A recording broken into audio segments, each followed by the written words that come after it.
Assalamu alaikum, dear students. This is Muhammad Irfan Ansari. Today we are going to discuss our first chapter, Chemical Thermodynamics, जो हमारी HEC की course outline में पहला chapter है, chemical thermodynamics. इसका आज हम इंट्रोडक्टरी एक लेक्चर लेते हैं। केमिकल थर्मोडायनामिक्स क्या होती है, बेसिक टर्म्स इसमें कौन सी हैं, ठीक है। और इसी तरह हम नेक्स्ट अपने लेक्चर्स में इस चैप्टर को देखेंगे।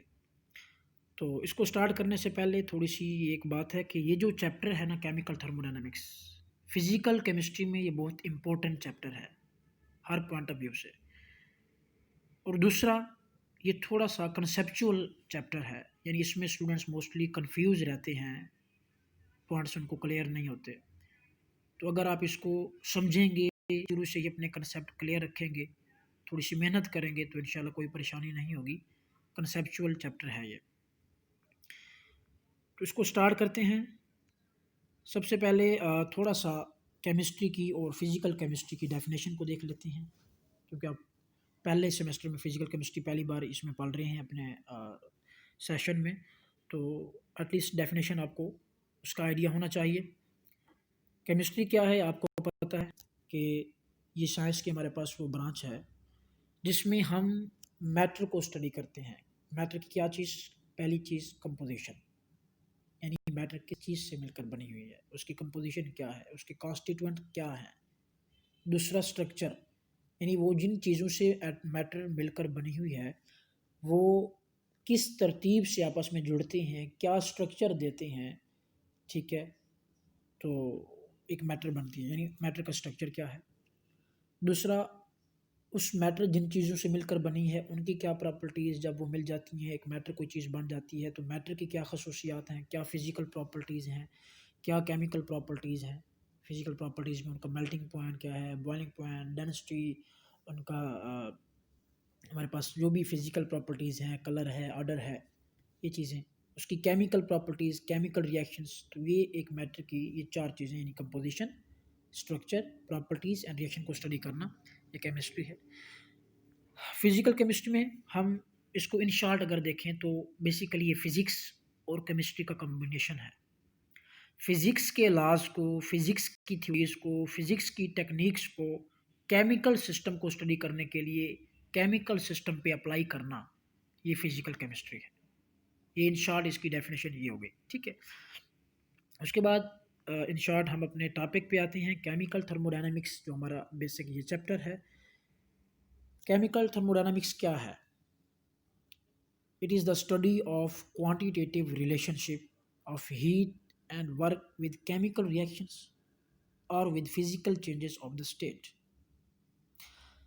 क्वांटिटेटिव रिलेशनशिप एनालिसिस दो टाइप्स का होता है, क्वालिटेटिव, क्वांटिटेटिव। केमिकल थर्मोडायनामिक्स में हम कैलकुलेशंस करते हैं, क्वांटिटी फाइंड करते हैं। ये क्वांटिटेटिव रिलेशनशिप है किसका, heat and energy, heat and work. ये दोनों जो हीट है या वर्क है, ये दोनों एनर्जी की ही फॉर्म्स हैं। तो मतलब एनर्जी की इस फॉर्म का, हीट का किसी दूसरे केमिकल रिएक्शन, जैसे देखें केमिकल रिएक्शन होगा उसमें चेंजेस आएंगे, उनकी जो एनर्जीज़ हैं वो चेंज होंगी। केमिकल एनर्जी किसी दूसरी एनर्जी में चेंज हो रही है, कोई एनर्जी की एक फॉर्म किसी दूसरी फॉर्म में चेंज होगी। हीट उसमें से इवाल्व भी हो सकती है, हीट वो हीट को एब्जॉर्ब भी कर सकता है, उस पर कोई वर्क होगा, ठीक है, मैकेनिकल वर्क है, वॉल्यूम वर्क है, ठीक है, वो डिपेंड करता है। तो इन तमाम चीज़ों का जो एक केमिकल रिएक्शन के अंदर जो एनर्जी चेंजेस, जो भी चेंजेस आ रही हैं, उनका हीट के साथ क्वांटिटेटिव रिलेशनशिप स्टडी करना, ये केमिकल थर्मोडायनामिक्स है। या इन शॉर्ट अगर हम इसकी आसान डेफिनेशन को देखें तो क्या है, the study of quantitative relationship of heat of a chemical reaction and the other forms of energy, कि केमिकल रिएक्शन के दौरान जितनी हीट इन्वॉल्व है उसका दूसरी फॉर्म्स ऑफ एनर्जी, कोई भी एनर्जी की फॉर्म है, एंथैल्पी भी एनर्जी की फॉर्म है, एंट्रोपी है, इंटरनल एनर्जी है, गिब्स फ्री एनर्जी है, मैकेनिकल वर्क है, प्रेशर वॉल्यूम वर्क है, कोई भी किस्म का वर्क हो, तो ये एनर्जी की फॉर्म्स है। तो इनका हीट के साथ क्या रिलेशनशिप है, ठीक है, इसको मैथमेटिकली क्वांटिटेटिवली स्टडी करना, ये केमिकल थर्मोडायनामिक्स है। और वैसे भी जो वर्ल्ड भी ये केमिकल थर्मोडायनामिक्स लफ्ज़ भी इंडिकेट कर रहा है। थर्मोडायनामिक्स क्या है, थर्म मीन हीट और डायनामिक्स का मतलब चेंज।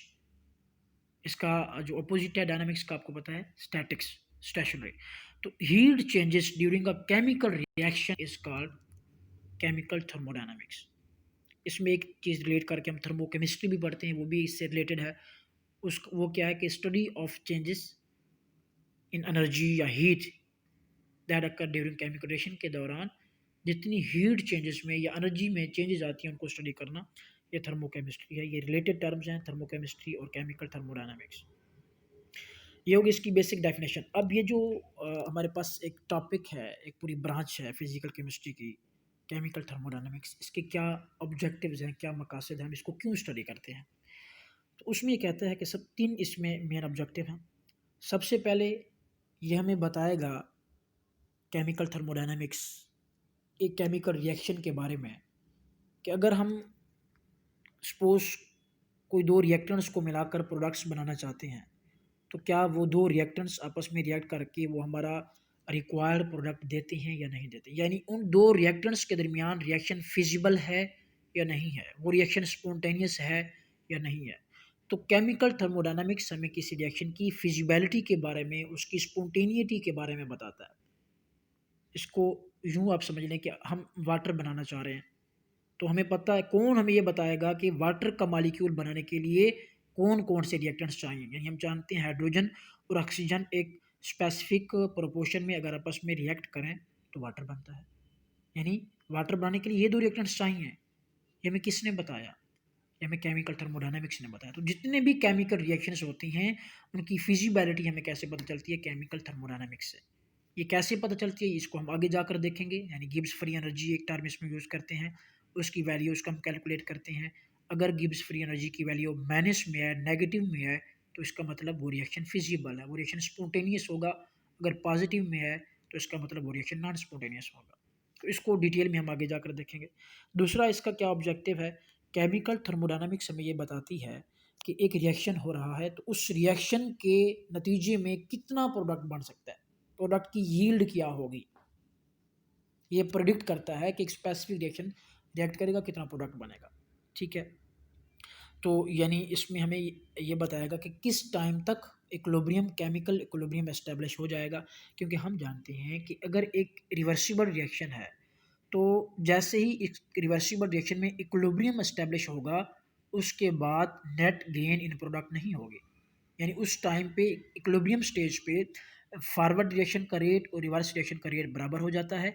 जितना प्रोडक्ट बनता है उतना ही वापस कंज्यूम होकर रिएक्टर में चला जाता है। नेट प्रोडक्ट की कंसंट्रेशन में, उसकी यील्ड में जो है वो इजाफा नहीं होता इक्विलिब्रियम कंडीशन पे। तो अगर हम ये चाहते हैं कि हम रिएक्टेंट करवा रहे हैं और मैक्सिमम प्रोडक्ट हमें उससे हासिल हो, तो उसके लिए हम ऐसी कंडीशन सेट करते हैं कि इक्विलिब्रियम को क्या करें, लेट करें। यानी इक्विलिब्रियम जो है वो जल्दी एस्टेब्लिश ना हो, इक्विलिब्रियम को हम आगे लेके जाते हैं। क्योंकि जैसे इक्विलिब्रियम एस्टेब्लिश हो जाएगा तो इसका मतलब रिएक्शन तो स्टॉप हो गया। वैसे स्टॉप नहीं होता, यानी रिएक्शन चलता तो रहता है, फॉरवर्ड रिएक्शन का रेट और रिवर्स रिएक्शन का रेट बराबर हो जाता है। तो हम उसको ये कहते हैं कि हमारे पास प्रोडक्ट की नेट कंसंट्रेशन नहीं आ रही। ठीक है, तो ये केमिकल थर्मोडायनामिक्स प्रेडिक्ट करता है कि एक रिएक्शन आप कर रहे हैं तो उसमें मैक्सिमम कितनी यील्ड आप प्रोडक्ट गेन कर सकते हैं। तीसरी चीज़, केमिकल थर्मोडायनामिक्स की मदद से हम बहुत से आगे जो फिनोमिनाज होती हैं सॉल्यूशंस के या ये चीज़ें हैं, तो इनको प्रोसेस हैं, ठीक है, केमिस्ट्री के अंदर हम उनको समझ सकते हैं, उनको ये एक्सप्लेन करता है। जिस तरह ये लोअरिंग ऑफ वेपर प्रेशर है, एलिवेशन ऑफ बॉइलिंग पॉइंट है, डिप्रेशन ऑफ फ्रीजिंग पॉइंट है, ठीक है, फेज लॉ वगैरह। तो ये कुछ प्रोसेस हैं जो होती हैं सिस्टम के अंदर। तो इनको एक्सप्लेन करने के लिए केमिकल थर्मोडायनामिक्स को स्टडी करना पड़ता है।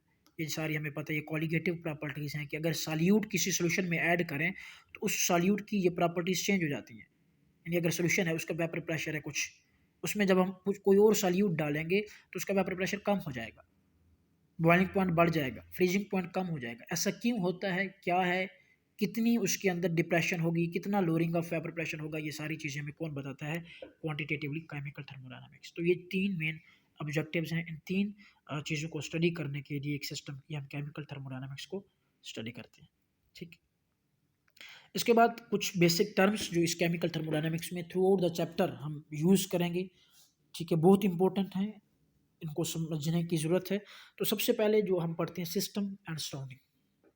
सिस्टम और सराउंडिंग क्या है, इसका कंसेप्ट बहुत इसमें यूज़ होता है। तो वेरी सिंपल, पूरी जो यूनिवर्स है हमारे पास, इसको हम कह सकते हैं system plus surrounding is equal to universe. ठीक, system plus surrounding is equal to universe. तो सिस्टम वो चीज़ है कि वो यूनिवर्स का वो छोटा सा हिस्सा है, वो पार्ट है जो जिसको हम स्टडी कर रहे हैं, जो अंडर कंसिडरेशन है। ठीक है, वो सिस्टम है।